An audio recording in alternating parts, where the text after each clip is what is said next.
We'll be back from the break, and we do continue to making sure that we brighten your morning with all details to do with business, so that you can definitely catch up from where you lost in your business, and also get information that is quite important for you on a daily basis. This is SMB. And now we head into SMB across borders, where we look at what is happening away from Uganda here, looking at our neighbors, our immediate neighbors, as well as crossing over to the international scene. And we kickstart it with Kenya, where more Kenyans are joining Dollar Millionaire League, or joining the Millionaires Dollar League reports, according to the East African show that the number of dollar millionaires in Kenya have grown multiply or imaginally to around 3,362 for the last year, even as more than the quarter of them seconding to citizenship, a new surveying shows around there. And the 2020 Knight Frank Wealth Report, around 39 more Kenyans have joined to the rank of the world's highest net worth individuals, which is about around the worth of 113 Kenyan million shillings last year, representing a marginal of around 1.7 or 1.117%, rising compared to the 3,323 in 2020. The study, however, reveals that Kenyans last year dropped from the inclusive group of ultra-high net worth individuals who are worth more than 3.4 Kenya billion shillings, that is around 29.8 million US dollars, cutting their number to 88th. And in the interesting twist, many rich Kenyans are also eyeing a nationality to boost their access to the markets with favorable tax regimes, quality health care, and better education. But among Kenyans, there are also new passports and portions interested in reducing their tax bills, enhancing their safety, or getting a better quality of life as much as the same wealthy globally. This report also shows that the big difference for Kenya's million US dollars, or dollars, in terms of those who are counted for being millionaires, are also at a 59% doing for investment purpose against global average of around 17%, while 38% are in the site of education as driver, compared to the 18% worldwide. Now, meanwhile, the 34% are seeking better health care compared to the 13% worldwide. This balance of motivations contrasts the rest of Africa, whereby 63% of the millionaires are applying for the second nationalities, seeking safety on other behalf. But as I conclude on this one, you will realize that the overall shift of the nationality applications are driven by the principal aim of investment, that is from the established platform or preferences for property ties, with the interest to Kenya's wealthy in owning properties overseas. Now their long-standing preference for investing in property at home is now extending to real estate investment in the US, in the UK, Australia, and the UAE. And the report stated that Kenyans are also far more likely to be residential and commercial landlords than on the average. So you realize that the market system there is helping out for Kenyan business people to at least top up or join the Dollar Millionaires League, according to the report there. Ooh. How about here? Well, do you see yourself joining a Millionaires League? I'm actually surprised that our neighbors here are making individuals million dollar millionaires. Yes. Not just Kenyan shilling millionaires. It's a dollar millionaire. If someone is a dollar millionaire, that means they are worth to be called billionaires in Uganda. Well, because they are being supported by given the fact that they are seeking even new citizenship, not just around Kenya. Because I mean, you might have, for example, you might come from Kenya, you want to set around here or wherever you're coming from. Yes, but there is that entity of you wanting citizenship. And that quality or that entity that is tagged along is helping them as a security measure, that as even they join the dollar millionaires, they're able to continue bridging or making investment profits for Kenya. Because it is one thing you settling in Uganda and everything you're doing is just going out, going out of the country, taking it to Dubai, taking it to everywhere. But let what has been given to them as well as be profitable for Kenyans. So that's a good move that is going to be helping majority of the business people, and also majority of the investments at least make ties and be profitable. Well, and we do hope that very soon our Ugandans, as Ugandans, can definitely be part and of the dollar soon going to be part of the dollar millionaires, well, very soon. And we're taking that in Jesus' name, and of course, JP you. Live has to be part of that as well. Now, let's talk about what is happening with Ukraine, as the Rwandese in Ukraine have been urged to reach border to get help. Rwandese in Ukraine have reached the Polish border and will be facilitated to cross into Poland and given a safe haven in the country through diplomatic talks. Rwanda has established a post in Mediaka on the Ukraine-Poland border, where its citizens will be facilitated to cross into Poland. The country, however, will only help those who make it to the border. The government deputy spokesperson says there are no means to help Rwandans who are stranded inside Ukraine, as the announcement comes following an outcry by Rwandan students in Ukraine who say they were stranded in unsafe zones with no food and no means to flee. As when you look at what is actually coming up, there were 86 Rwandans in Ukraine, according to the deputy government spokesperson, Alain Mukuralinda, and 51 of them have been evacuated of Poland and Hungary. 15 are still stranded in war zones in Ukraine. Mukuralinda told journalists on Tuesday that Rwanda's embassy is in contact with 11 other citizens who are making their way to the Ukrainian border with Poland, while 9 others were already at the border waiting to cross. Some family members with relatives in Ukraine took to Twitter and urged officials to help Rwandan students in the country. As when you look at what is happening, according to officials, students who are still in Ukraine will be in touch with the embassy and facilitated through their respective universities. There are no plans yet to evacuate them, according to reports that are coming up.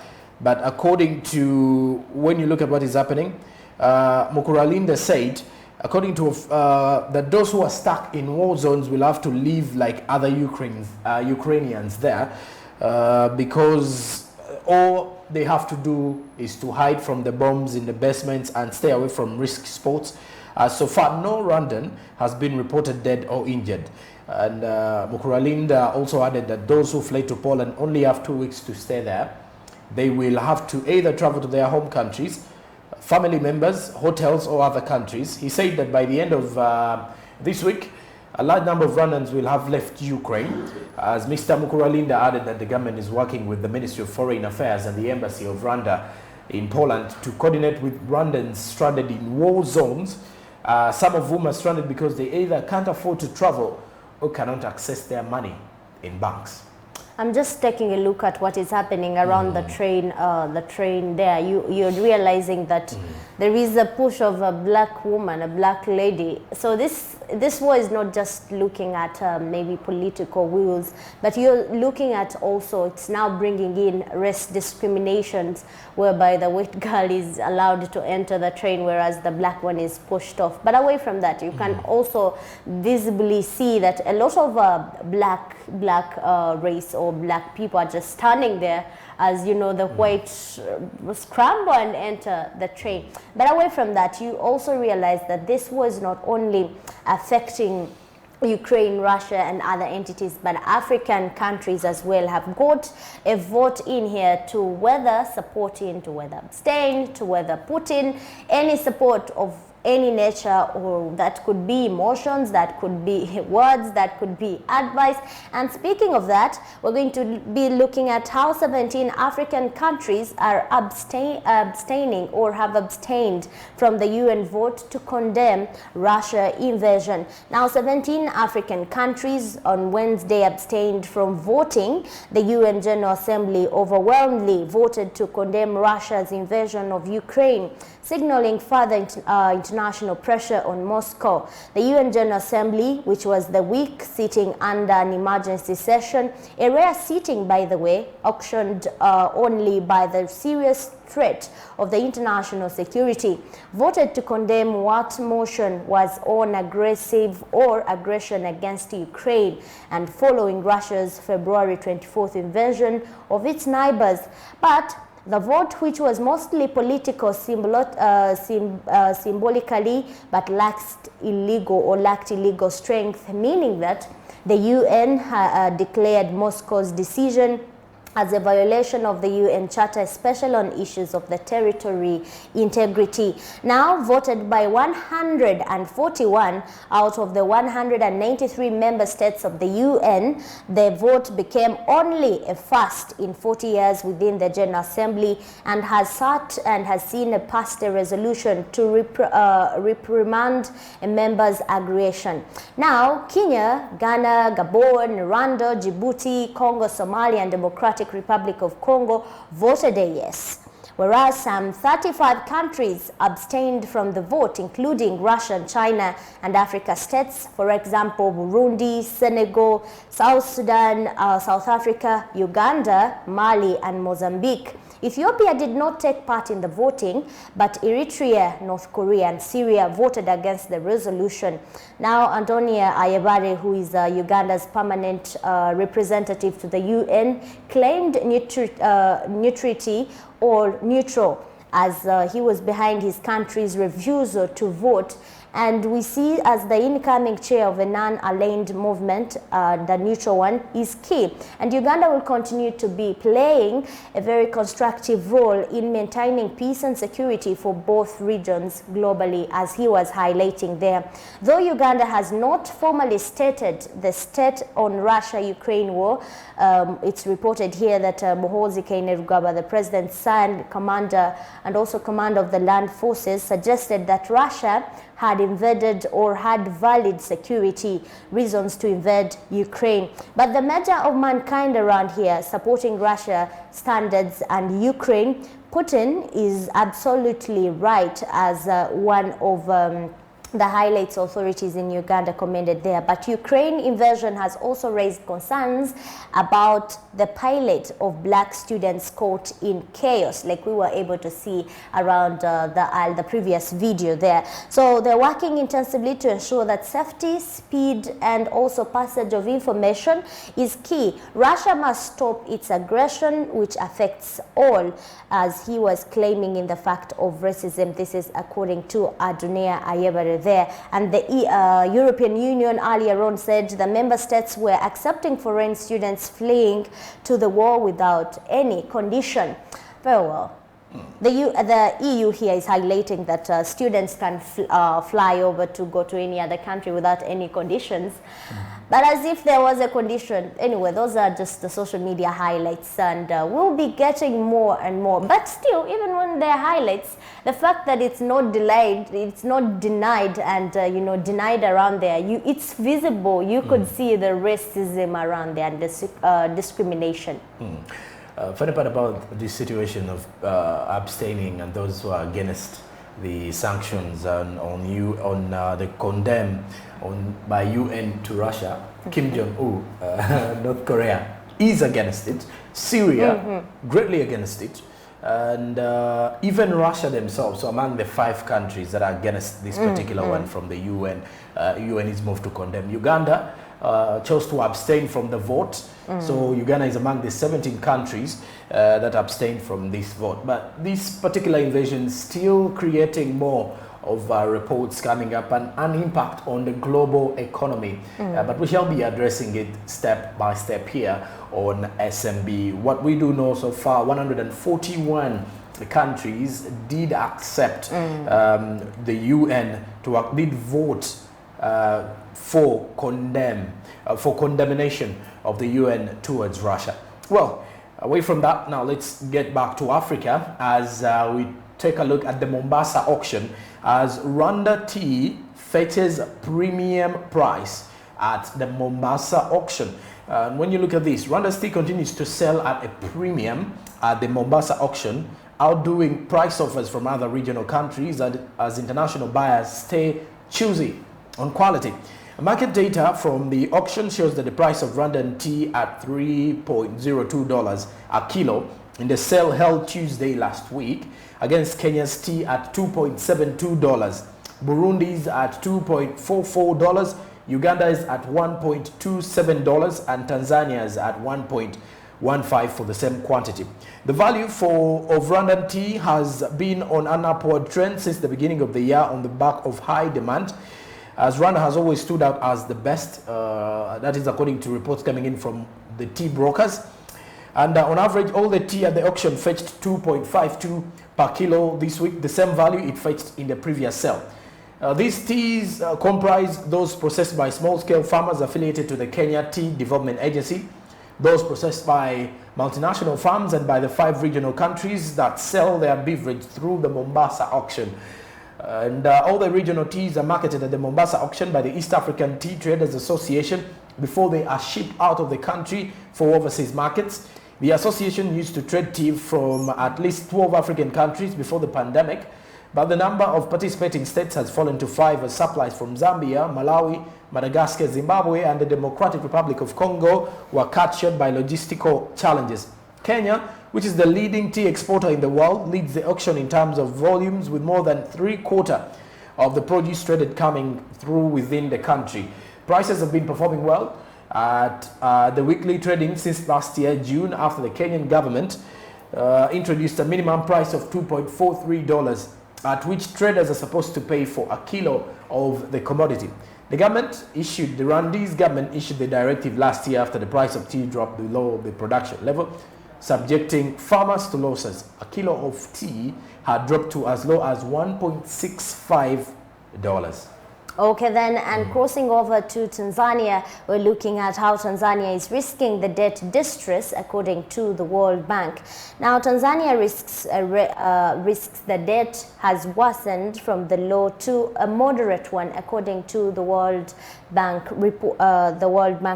There, and according to the survey conducted in September 2021, you will realize that the intubation there by poor performance of the tourism sector due to COVID-19, Tanzania lost business after President John Magufuli died on March 17, 2021, and downplayed the impact of coronavirus, leading to isolation of the country by the regional and international community. But while the local economy was not affected by the shutdowns and lockdowns that were imposed by the neighboring East African states, that is, Dar es Salaam lost a big chunk of international business and investments.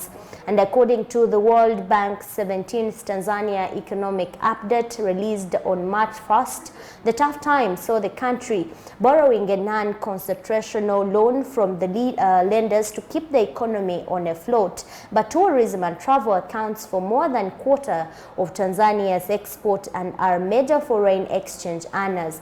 The downgrade primarily reflected the collapse of the tourism export during the COVID-19 pandemic in the extent of increased non-concessional borrowing and raising the debt service, according to the World Bank there. But as we conclude on this one, there is also a rising risk that Dhaka's debt risk will still be compared onto its African community counterparts. For instance, the debt situation of the DRC, the newest member of the East African community, is in a distress, while Kenya, South Sudan, and Burundi are in the highest distress category as well. Rwanda, Uganda, and now Tanzania are also on the moderate zone, indicating that they're coming to the worst one according to the World Bank. And in 2021, the average government debt in East Africa shot up to more than 10 percentage points and the standing point at 72.5% of the region's gross domestic product or domestic produce of about 61% in 2020. So you realize, Joram Sonko, South Sudan, Burundi are highlighted as a distress category, though they are still on a lower public debt, whereas Tanzania, Uganda, and Rwanda are indicating that they are on a moderate rise from low to moderate. That means when we exceed the moderate one, we're surely heading to the worst, according to the World Bank. Well, also the amount of tea is actually shocking when you look at the numbers here. If Rwanda takes number 1 in terms of quality tea, coming up second is Kenya's tea, and Burundi comes in third. Well, unfortunately, Uganda comes in at 4th, and then lastly is Tanzania's. So when you look at the issue of Rwanda tea fetching premium price at the Mombasa auction. Now, let's sum up the details to do with SMB across borders as we take a look at the East African community agreeing to 35% duty on imported finished products under the revised CET. The East African Community Secretariat settled on a 35% duty on imported finished products as part of the regional tax reform program seeking to bolster intra-regional trade and industrial production, tax revenue and employment creation in the 6-member bloc. This is after an in-depth analysis by the Secretariat that showed that the region will achieve the greatest economic benefits if the maximum common external tariff, the CET, on imported finished products is as set at a rate of 35% instead of 30 or 33%. Well, and when you look at all this, trade revenue, and we've been actually following up on this matter, where East African Community did agree on a 35% duty on imported finished products. And when you realize that at least the trade revenue implications compared to the ones that have been highlighting, because we had the 30% first and we moved to the 33, and now they have agreed to take on the 35 one. You realize the import exchange for Uganda will be around, let us first look at Uganda. For 30%, it was around 0.20%, where the revenue change was up to 6.10%. Whereas when they were comparing or undertaking a 33% on import exchange, we were having a 0.20%, and the revenue change was around 7.60%. And with the 35, it is now anticipated that the imports change will be around 0.30%. That will be a very great improvement compared to the last import change. The 1.010% will actually have increased around here. Well, the revenue change will be at least 8.50%. So there is an improvement when it comes to the percentages around there. We'll be giving you more details on this particular one, where the trade revenue implications on the maximum CAT rates have got to implement or affect trade or regional trade around East African communities. Well, we're heading into a break, but when we do return, we're going to discuss fake phones on the market. Did you know that once your phone is stolen, it becomes counterfeit and it becomes fake? So all that is coming up after the break. Stick around.